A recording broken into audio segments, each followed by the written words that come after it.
저물매 제자들이 바다에 내려가서 배를 타고 바다를 건너 가버나움으로 가는데 이미 어두웠고 예수는 아직 저희에게 오시지 아니하셨더니 큰 바람이 불어 파도가 일어나더라. 제자들이 노를 저어 10여리쯤 가다가 예수께서 바다 위로 걸어 배에 가까이 오심을 보고 두려워하거늘 가라사대 내니 두려워 말라 하신대 이에 기뻐서 배로 영접하니 배는 곧 저희의 가려던 땅에 이르렀더라. 아멘. 할렐루야. 아멘. 오늘은 요한복음에 나타난 5번째 표적입니다. 5번째 표적, 물 위를 걸으신 예수님이라는 제목을 가지고 오늘과 다음 주일 2번에 거쳐 하나님의 생명의 말씀을 같이 나누게 됩니다. 지난 주일날 오병이어의 역사에 대해서 말씀을 드렸습니다. 오병이어의 사건 이후에 오늘 읽어드린 16절과 17절 말씀을 보니까 제자들은 배를 타고 어디로 가더라? 가버나움으로 가고 있었습니다. 예수님께서는 뭐 하셨을까요? 제자들은 배를 타고 가버나움으로 가는 동안에 예수님은 혼자 산으로 올라가셔서 기도하고 계셨습니다. 그런데 제자들이 배를 타고 가버나움으로 가는 중에 문제가 생겼습니다. 오늘 읽어드린 17절 말씀 보니까 배를 타고 바다를 건너 가버나움으로 가는데 이미 어두웠고 라고 그렇게 기록되어 있습니다. 캄캄한 밤이었다는 거죠. 지금 이 똑같은 사건을 마태복음 14장에서 보니까는 밤 사경이다 라고 그렇게 기록하고 있습니다. 밤 사경이면 오늘 시간으로 새벽 3시 정도쯤 되는 시간입니다. 새벽 3시면 하루 중 가장 어두운 시간입니다. 칠흑같이 어두운 새벽 3시입니다. 아무것도 앞을 볼 수 없는 그런 깜깜한 시간이었습니다. 그때는 전등도 없고 프레시 라이트도 없는 시대였습니다. 그런데 오늘 읽어드린 18절 말씀 보니까 큰 바람이 불어 파도가 일어나더라 라고 기록되어 있습니다. 새벽 3시 하루 중 가장 어두운 그 시간에, 칠흑같이 어두운 그 시간에, 앞도 볼 수 없는 그런 시간에, 캄캄한 밤에 광풍을 제자들이 만나게 되었다라고 지금 성경은 기록하고 있습니다.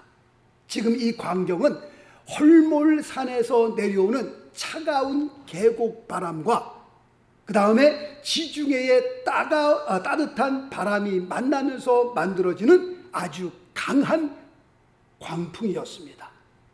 이때는요, 호수가 커서 바다라고 부르긴 하지만 이때는 이런 광풍이 일어날 때는 이 호수에 파도가 심하게 일어나고요, 물결이 크게 요동을 치게 됩니다.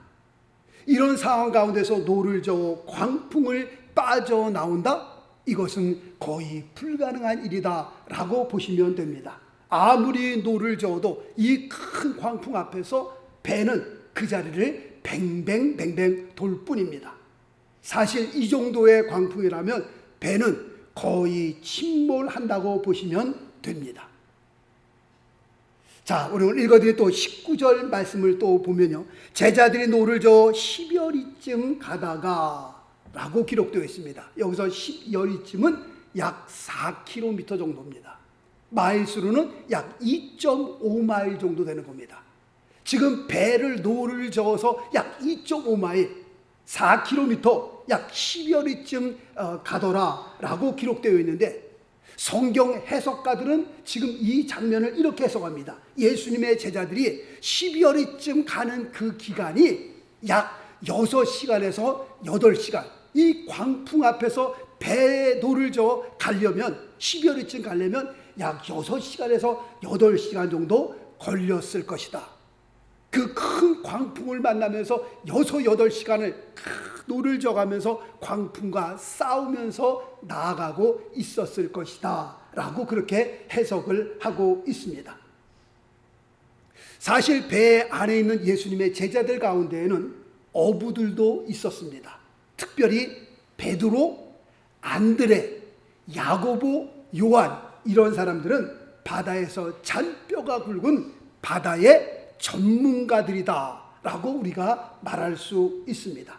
그런데 지금 이 사건, 오늘 본문 말씀의 사건을 보면서 아무리 전문가라 할지라도 모든 것을 다 알고 모든 문제를 다 해결할 수 있는 것은 아니구나라는 것을 생각해 봅니다. 의사가 전문직입니다. 그럼 의사가 전문직이라고 해서 의사가 모든 병을 다 고칩니까? 그러지 못합니다. 과학자가 전문직입니다. 그렇다고 해서 과학자가 천체의 이 세상에 돌아가는 모든 원리를 다 알고 있습니까? 절대로 그렇지 못합니다. 아무리 과학자라 할지라도 이 천체가 돌아가는 것, 이걸 다 알 수 있느냐? 모르는 겁니다. 카운슬러, 상담자도 전문직입니다. 그렇다고 해서 상담자가 사람이 가지고 있는 모든 문제를 다 해결해 줍니까? 그렇지 못합니다. 여기에 서 있는 이 목사도 전문직이라고 말할 수 있습니다. 그럼 제가 목사라고 해서 창세기부터 요한계시록까지 성경 66권을 다 알고 있습니까?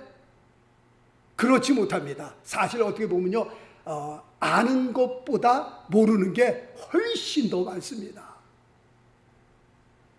성경을 보면서 연구하고 또 연구하고 또 연구하고 공부하고 또 공부하고 기도하면서 이렇게 말씀을 전하는 것뿐이죠. 사실 성경을 펴놓고 성경을 물어보면 아는 것보다 모르는 게 훨씬 더 많다니까요. 그러므로 내가 전문가라고 해서 내가 대단한 사람이구나 라고 생각하시면 그것은 큰 착각입니다. 왜냐하면 전문가라고 해서 모든 것을 다 아는 것도 아니요, 전문가라고 해서 모든 것을 다 해결할 수 있는 것도 아니기 때문입니다.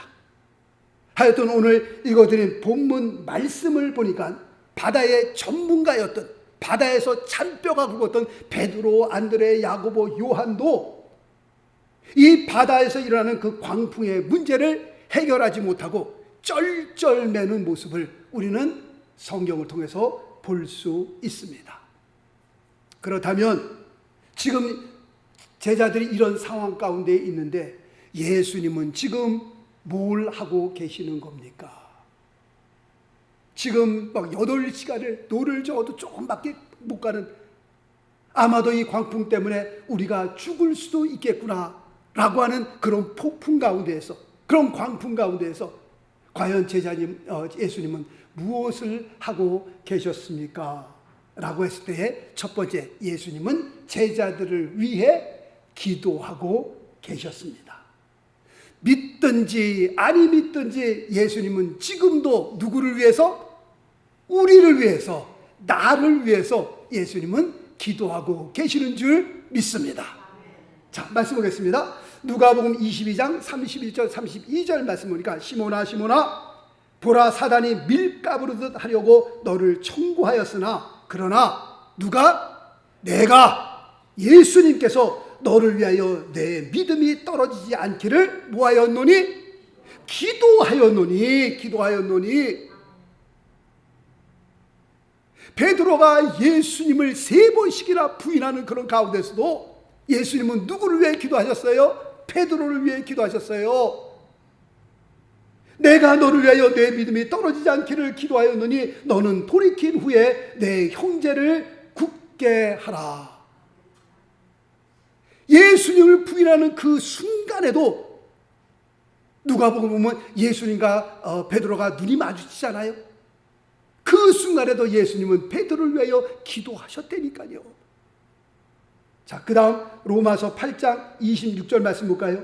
오직 성령이 말할 수 없는 탄식으로 우리를 위하여 친히 간구하시느니라. 성령께서도, 우리 안에 계신 성령께서도 우리를 위하여 친히 간구하신다, 기도하고 계신다라고 말씀하고 있습니다. 예수님께서는 어려운 상황에 놓여 있는 제자들을 위해서 지금 뭐하고 계세요? 기도하고 계셨습니다. 기도하고. 자, 화면 볼까요? 우리가 지금 복음성가를 우리가 불렀는데요.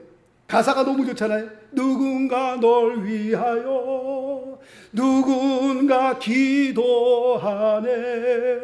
내가 홀로 외로워서 마음이 무너질 때 누군가 널 위해 기도하네. 맞습니다. 우리의 모든 사정을 알고 계신 주님께서 우리를 위하여 지금도 기도하고 계신다니까요. 내가 지금 어려움에 처해 있는 이 상황을 알고 누군가 나를 위해서 지금 기도하고 있다는 사실을 여러분들이 잊어서는 안 되는 겁니다. 제 조카 가운데 제임스라는 애가 있습니다. 이 제임스가 차 사고가 났는데요, 정말 크게 났어요. 거기서 살아남은 것이 정말 신기할 정도로, 이런 사고면 죽었어야 했는데 거기서 살아남았는데, 그것도 몸 하나 다친 데 없이. 사람들이 놀랄 정도로 이런 사고를 냈는데 이렇게 몸이 다치지 않고 그냥 거기서 걸어 나왔다? 그런데 조카 그 제임스가 저에게 이런 말을 하더라고요. 엉클, 제가 사고 나서 제가 아무 사고 없이 탁 차에서 걸어 나오는데 자기가 딱 알겠더래. 뭘 알았느냐? 할머니가 나를 위해서 지금도 기도하고 계시는구나. 그걸 자기가 그냥 직감적으로 알겠대요. 이렇게 큰 사고가 났는데도 깨끗하게 걸어서 나와. 저희 어머님이 새벽 예배 가면은 예배가 끝나고 난 다음에 2시간, 3시간씩 기도하거든요. 누구를 위해 기도하겠어요? 뭐 교회를 위해서 기도하고 아픈 사람들을 위해서 기도하고 다 기도하지만 자식들과 손주들 위해서 그렇게 기도하시지 않겠어요? 근데 얘가 그걸 그냥 직감적으로, 그래서 사고 당하자마자 전화 걸었대, 할머니한테. 할머니 고맙습니다. 할머니가 기도해줘서 제가 이렇게 살았어요. 그걸 알겠더라는 거예요. 잊어버리면 안 됩니다. 내가 지금 어려운 상황을 지금 통과하고 있는 가운데 있지만 주님께서 나를 위해서 기도하시고 지금 누군가 나를 위해서 또 기도하고 있다는 사실을 여러분들이 잊어서는 안 되는 겁니다. 제자들이 지금 이런 폭풍 가운데 있으면서, 야, 이러다가 우리가 죽을지도 모르겠구나, 이러다가 우리가 다 침몰돼 갖고 여기서 우리 인생이 마감되는구나 라고 하는 그런 상황 가운데에 누가 기도하고 계세요? 예수님께서 산에서 제자들을 위해서 기도하고 계셨다니까요. 두 번째로는, 자, 말씀 보겠습니다. 마가복음 6장 48절 말씀 보니까, 바람이 거스림으로 제자들이 괴로이 노젓는 것을 보시고, 지금 똑같은 상황을 마가복음 6장에서는 이렇게 말씀하고 계십니다. 예수님께서 제자들이 당하고 있는 그 어려움을 다 보고 계셨다라고 기록하고 있습니다. 다시 말씀드리면 예수님께서는 그들의 어려운 상황을 다 알고 계셨다라고 해석할 수 있습니다. 예수님께서 사마리아에 들어가셔서, 수가성에 들어가셔서 그 수가성 어떤 여인을 하나 만났습니다. 그 수가성 여인을 처음 만나고 대화를 하셨지만 그 수가성 여인이 어떤 여인이었는지 그 여인의 과거를 이미 다 알고 계셨습니다. 그러니 수가성 여인이 예수님과 대화하는 가운데, 내가 보니 선지자로서이다. 어떻게 나의 과거를 이렇게 다 알고 있습니까? 자기의 과거를 다 얘기를 하지 않았음에도 불구하고, 누구를 통해서 듣지 않았음에도 불구하고, 수가성 여인을 처음 만났음에도 불구하고 수가성 여인이 어떤 여인이었는지를 다 아셨다니까요. 예수님께서는 나다나엘이라고 하는 사람을 만나기 전에 이미 나다나엘이라고 하는 사람이 어떤 사람인 줄을 다 알고 계셨습니다. 자, 말씀 볼까요? 요한복음 10장 14절 말씀 보니까, 나는 선한 목자라, 내가 내 양을 알고 라고 기록되어 있습니다. 우리의 눈에는 그 양떼를 보면 다 양이 양으로 보이는 겁니다. 다 똑같은 양입니다. 사람이 많이 모여있는 그 군중들을 봐도 그렇습니다. 우리가 그 많이 모여있는 사람들을 보면 사람이 사람으로 보일 뿐입니다. 그러나 주님께서는 그렇지 않습니다. 내가 내 양을 안다는 것은 한 마리 한 마리 양의 상태를 다 알고 계신다는 겁니다. 한 마리 한 마리 그 양의 그 사정을 주님께서 다 알고 계신다라고 하는 그런 뜻으로 우리가 해석할 수 있습니다. 요한계시록 2장 3장에 보면 7 교회를 소개하고 있습니다. 그런데 그 7교회를 소개할 때마다 주님께서 그 7교회의 사정들을 낱낱이 일일이 다 알고 계셨습니다. 그 교회가 지금 어느 상황에 처해 있는지 그 7교회의 상황을 주님께서 다 보고 계셨습니다. 예를 들면 에베소 교회 같은 경우는 주님을 위해서 얼마나 애쓰고 얼마나 힘든 일을 겪고 있는지 주님께서는 에베소 교회 성도들을 향하여 너희가 얼마큼 나를 위하여 애쓰고 힘쓰는지 내가 안다 라고 기록하고 있습니다. 서문화 교회도 마찬가지입니다. 주님을 위해서 당하고 있는 그 환난과 궁핍, 핍박들 주님께서 말씀하기를 내가 다 알고 있다라고 말씀하고 계십니다. 그렇다고 할 것 같으면 지금 내가 처해 있는 내 상황, 내 모습을 주님께서 절대로 모를 리가 없으시다는 겁니다. 내가 지금 처해 있는 이 어려운 상황, 누구에게 말도 못하는 그런 어려운 상황, 밤에 잠을 설치고 걱정 가운데 있는 우리의 모든 상황을 주님께서 어떻게 해요? 다 보고 계신다는 겁니다. 다 알고 계신다는 겁니다. 자, 말씀 볼까요? 시편 139편 2절 말씀 보니까 주께서 나의 앉고 일어서심을 어떻게 해요? 아시며. 얘기 끝난 거 아니에요? 나의 이 앉고 일어서심까지도 아시고 멀리서도 나의 생각을 통촉하시오며. 아멘이십니까? 아멘입니다. 자, 그 다음 절 139편 3절 말씀 보니까 나의 길과 눕는 것을 감찰하시며 나의 모든 행위를 익히 아시오니. 다 보고 계신다는 거예요. 그 다음 절 시편 139편 4절 여호와여 내 혀의 말을 알지 못하시는 것이 하나도 없으시니이다. 주님께서 다 안되는 겁니다. 일거수일투족을 안고 일어섬을 내가 뭘 생각하는지를 주님께서 다 통촉하고 계신, 우리의 안과 밖을 다 알고 계신다고 하는 겁니다. 그래서 어떤 분은요 새벽 예배 끝나고 난 다음에 기도하는데 기도는 안 하고 계속 이런 찬양만 하더라고요.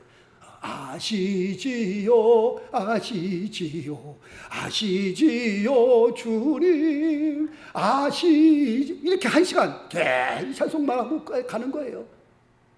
그래서 물어봤습니다. 왜 집사님께서는 기도 시간에 기도를 안 하고 맨날 이렇게 계속 아시지요 아시지요 그 찬송만 이렇게 부릅니까? 그랬더니 우리 주님께서는 나의 모든 것을 다 아십니다. 내가 지금 어느 상황에 있는지, 무슨 일을 겪고 있는지, 나의 앉고 일어서심을 다 아시는 주님, 다 알고 계신데 제가 할 수 있는 건 이 찬양밖에 없더라고요.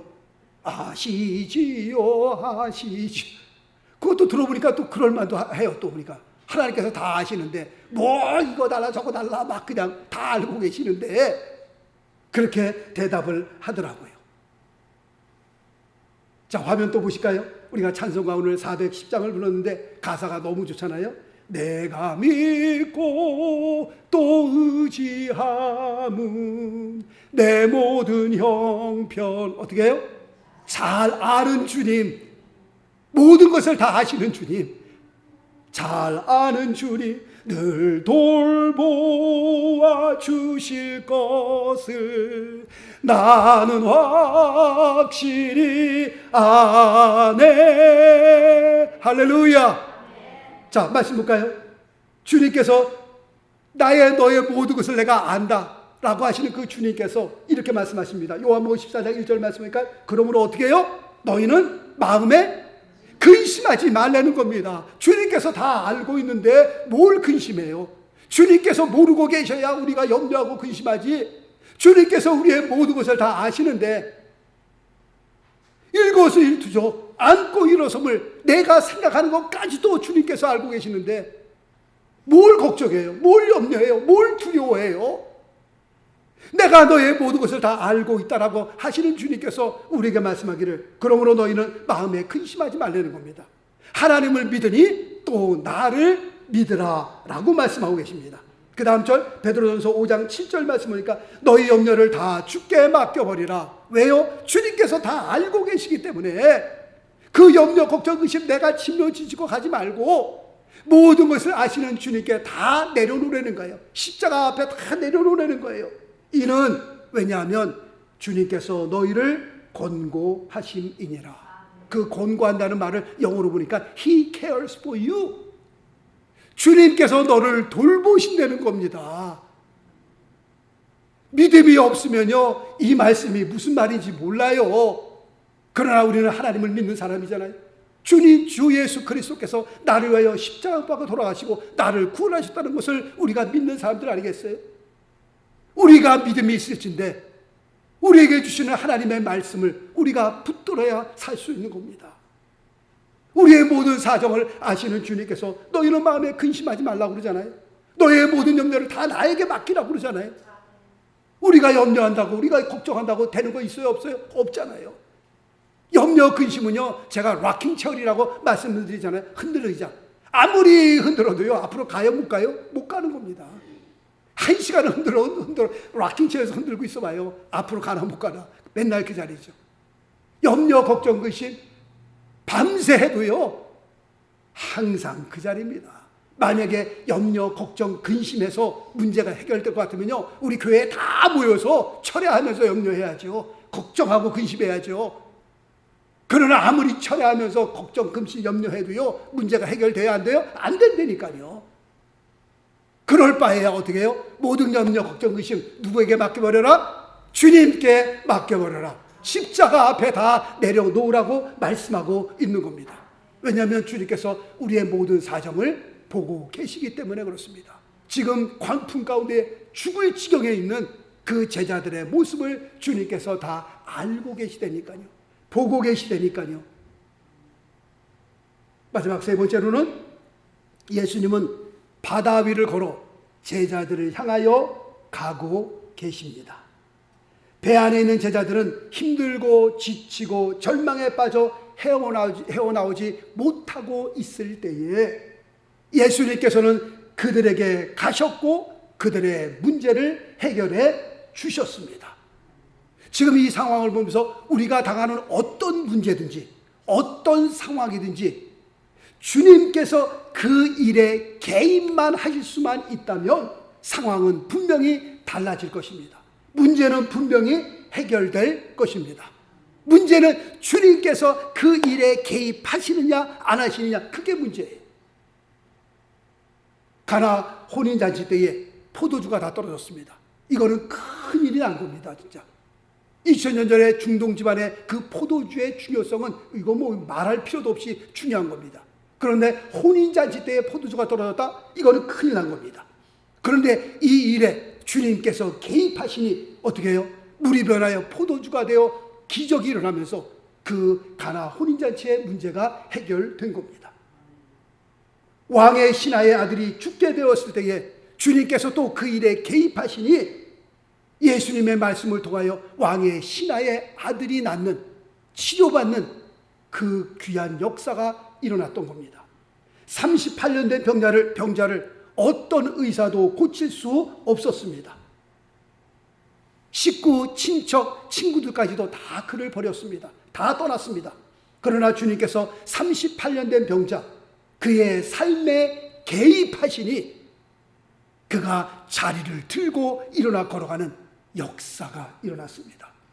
사흘을 굶어 배고파 힘들어하는 약 2만 명의 그 군중을 위해 주님께서 개입하시니 물고기 2마리와 떡 5개로 5,000명을 먹이고도 12광주가 남는 해결의 역사가 나타났습니다.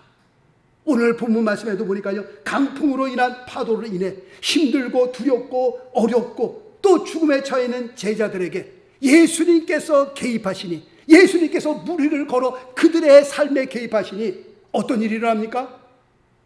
바람과 파도는 잔잔해졌고, 오늘 읽어드린 21절 말씀이니까 배는 곧 저희의 가려던 땅에 이르렀더라 라고 말씀하고 있습니다. 지금 이 사건을 보면서 하나님, 우리의 삶의 일이 터질 때마다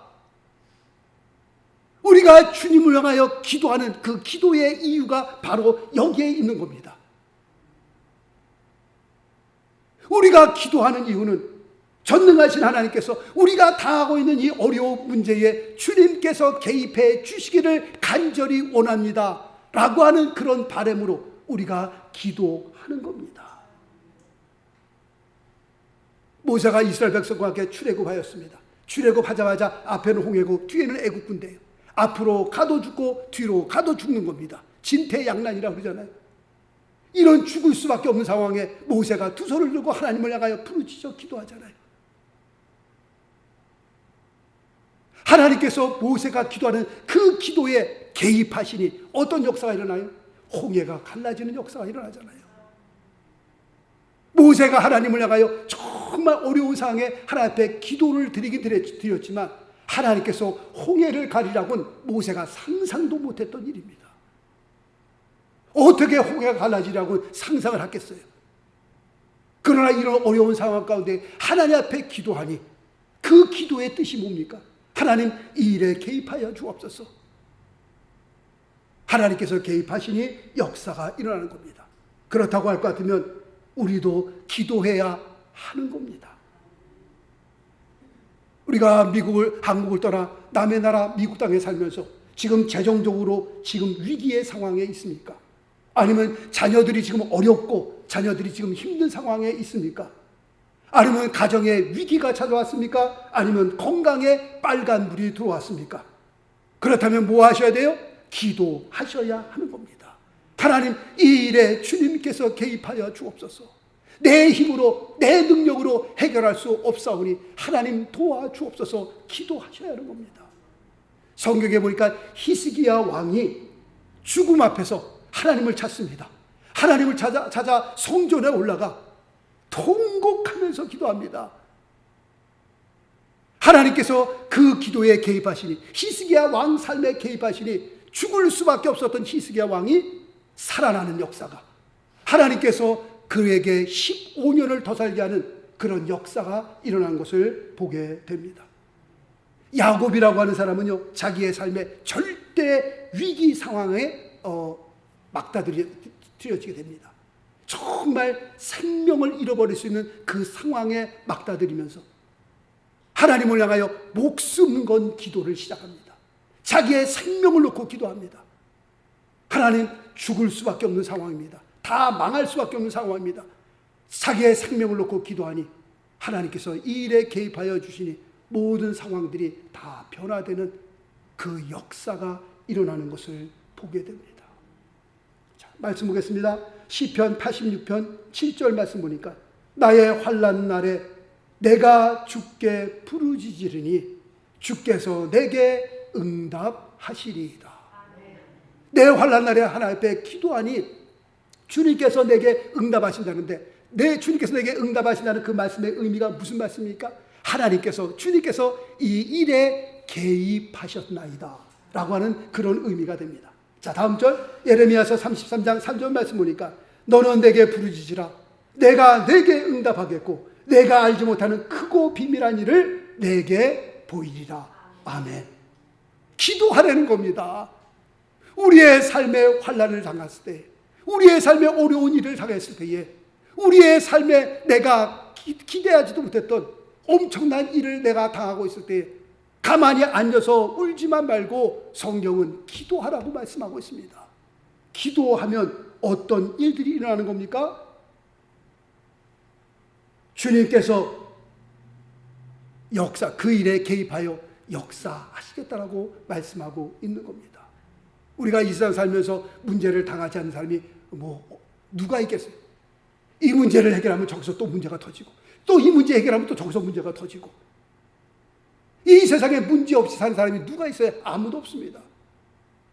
문제 없이 살고 싶으면 어디로 가야 된다고 말씀드렸어요? 예, 공동묘지로 가야죠. 거기에 누워 계신 분들, 문제 있는 분들 한 분도 없다니까요. 그러나 우리가 살아 숨쉬는 동안에는 작고 큰 문제들이 늘 우리의 삶에 터지는 겁니다. 그게 내가 살아있다고 하는 증거입니다. 그러나 내 삶 가운데 문제가 터졌을 때에 그 문제 때문에 주저앉지 말고 낭망하지 말고 절망하지 말고 어떻게 해요? 기도하라고 성경은 말씀하고 있습니다. 중요한 것은 오늘 본문 말씀을 통해서 우리의 삶에 이런 어려운 문제가 생겼을 때 우리가 꼭 기억해야 할 것 세 가지 오늘 말씀을 드렸습니다. 첫 번째, 주님께서는 우리를 위해 어떻게 해요? 기도하고 계신다는 겁니다. 누군가 내가 지금 어려운 상황, 이 어둠의 터널을 지나고 있는데 누군가 나를 위해 지금 기도하고 있구나. 그거 잊어서는 안 되는 겁니다. 내가 생각지도 못했던 나와 연결된 누군가가 나를 위해서 지금 기도하고 있다니까요. 두 번째로는 주님께서 이 어려운 문제를, 이 어려운 상황을 지금 주님께서 보고 계신다는 겁니다. 주님께서 다 알고 계신다는 겁니다. 그러므로 염려하지 말라는 겁니다. 그리고 마지막 세 번째는 우리가 그런 가운데 기도하는 것은 주님께서 이 일에 개입하여 주시기를 간절히 원하는 마음 때문에 우리가 주님 앞에 기도를 드리는 겁니다. 그 캄캄한 치드같이 어두운 바다 가운데 광풍이 일고 배가 막 그냥 이제 침몰되기 바로 직전에 예수님께서 무리를 걸어 제자들에게 오셔서 그 모든 바람과 파도를 잔잔케 하시고 오늘 읽어드린 21절 말씀처럼 자기들이 원하던 그 땅에 그곳에 이르렀더라 라고 말씀한 것처럼 분명 주님께서 우리의 삶의 모든 것들을 아시고 계시는 주님께서 우리가 기도할 수만 있다면, 우리가 주님을 향하여 부르짖어 기도할 수만 있다면 하나님께서는 분명 이 일에 개입하시고 제자들이 자기들이 원했던 그곳으로 무사히 도착했던 것처럼 모든 일들을 그렇게 안전케 주님께서 시켜주실 줄로 믿습니다. 기도하는 가운데 하나님의 산 역사를 경험하는 놀라운 축복이 있게 되시길 예수 그리스도의 이름으로 축원합니다. 기도하겠습니다. 살아계신